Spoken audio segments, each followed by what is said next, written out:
So, Kraven the Hunter. Kraven the Hunter. I would say popular. Um, yeah, he's fairly popular. Character in Marvel. Um, Pretty strong. He's able to kind of keep his own and hold his own against Spider-Man himself. Um, so I think he's gone against like Wolverine as well, hasn't he? Pretty sure there was. Pretty sure he's gone against Wolverine. But that could have been a fan thing that I was reading. Hang on. Yeah. Wolverine vs. Kraven will finally crown Marvel's greatest hunter. This was in 2022. But yeah, this dude is strong. Strong enough to keep up with Spider-Man, strong enough to keep up with Wolverine, and you know how powerful that dude is. So really, really powerful being. Um, and of course, he's got to get a spin-off movie. Despite that, no one asked for it. I know you guys were sitting around. You're like, you know what I need right now? A Kraven the Hunter movie. That's what I need. Kraven the Hunter.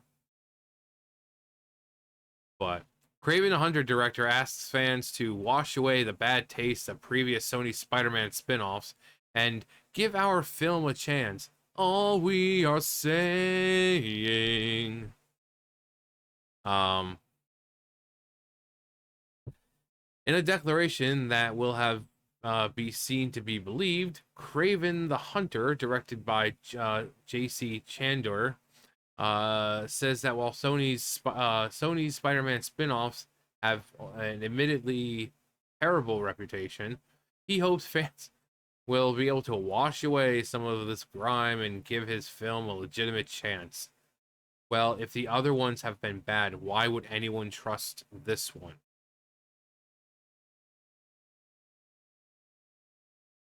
Chander, whose prior filmography includes such films as Margin Call, A Most Violent Year, and Triple Frontier, made his lofty claim during a recent interview at comicbooks.com's David. A recent interview with comicbook.com's David Harth.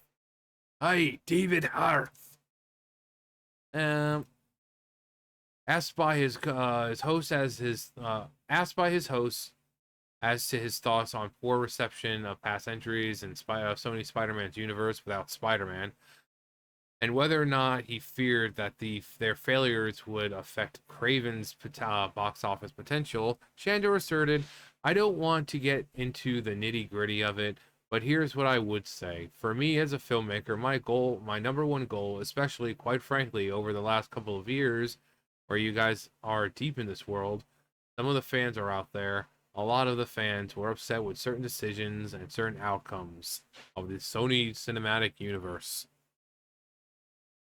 Then with other film, God, freaking bounding into comics, fix your crap.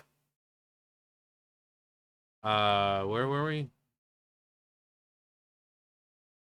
Uh, Last couple of years, where you guys are deep in this world. Some of the fans out there, a lot of fans were upset about certain decisions and certain outcomes.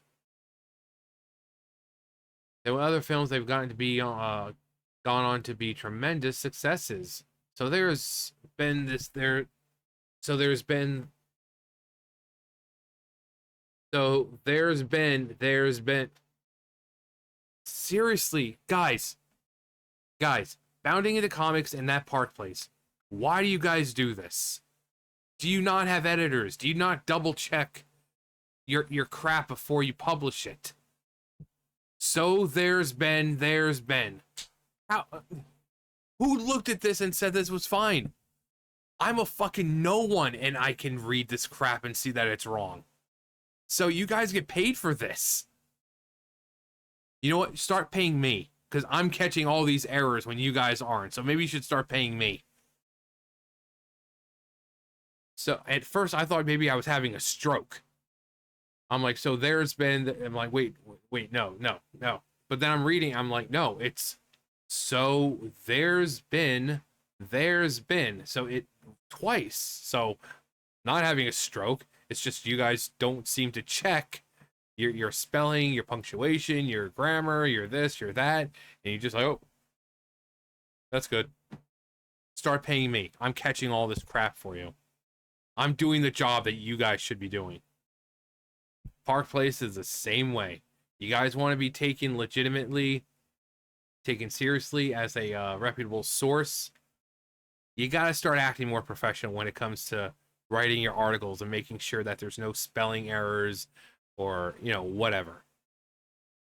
Considering your article's not that long and it's basically bloat with a bunch of this and ads, the article itself is not that long, like maybe a page long.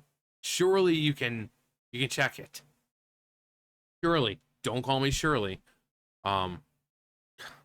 Anyway, uh, so there's been a mixed success rate. People have got to give us a chance, and come out and support this film, and literally try to wash away some of the other stuff that's happened. Give our film a chance. Well, when people just keep producing crap after crap after crap after crap, it's like with Star Wars. It's like with Marvel movies. Everything they've done up for the last few years has been crap. So when they come out and say, "Oh yeah, this is going to be the best movie in the Marvel Cinematic Universe," everyone's like, "Yeah, you said that about the last 10 movies. You said that about the last Star Wars movie that came out, and it's all been crap." So what's being done this time that's different than all the other times? You can't just say, "Well, give us a chance." Most people will. So it's not like you even have to say that. Most people will give it a chance. But with a long string of crap going on, people have no real incentive to really be enthusiastic about it. It's like, yeah, I'll try, I'll give it a chance. Just, I really don't want to. Putting a final stamp on his thoughts, Chandra added, and I think they'll realize that we've done everything we can to give them a pretty fun story. You'll see when the movie's over, there's a potential for a lot of things to happen. But my goal was to isolate our movie, protect it, and just tell a damn good story. And then we'll have opportunities to do a lot of fun things. Interestingly, Chander is not the first member of Kraven's production team to make such an overtly optimistic boast regarding the film's contents. 2020 May 2024 interview with Collider Steve Weintraub as to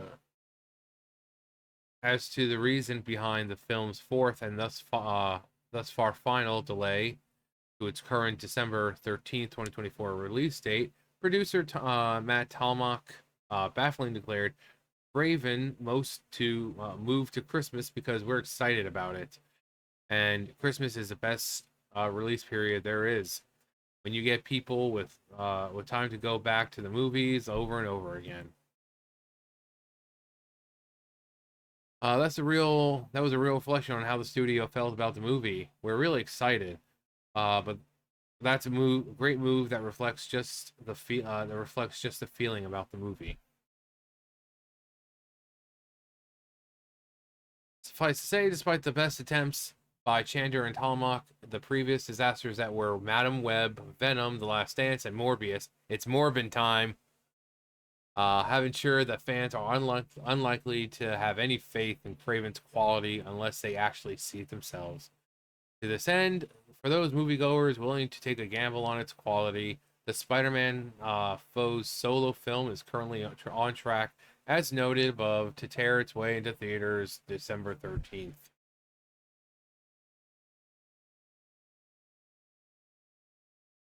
Kraven the Hunter. There's unfinished business between us, Kane, and one of us must die. Couldn't agree more.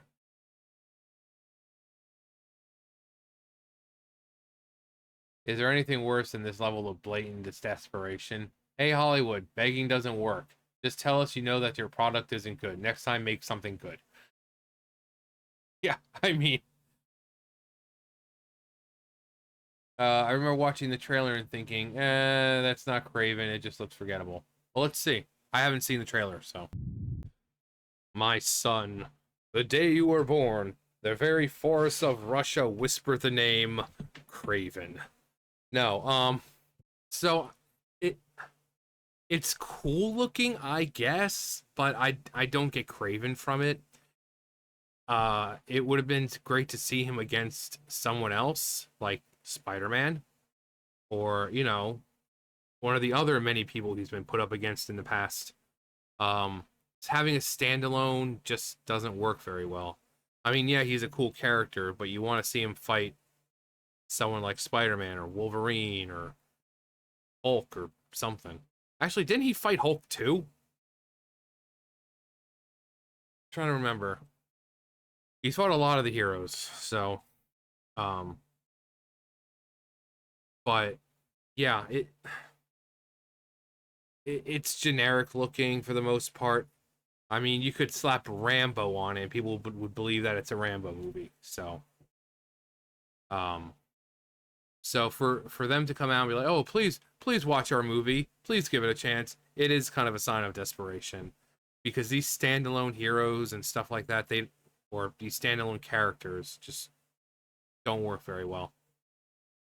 They just don't work because people don't want to see movies about these characters by themselves. If they're in the movie and there's the bigger name heroes or something like that, that's one thing. But standalone movies with just these characters, no one really wants to see them. I mean, what's going to draw more people in? Kraven the Hunter or Kraven versus Spider-Man?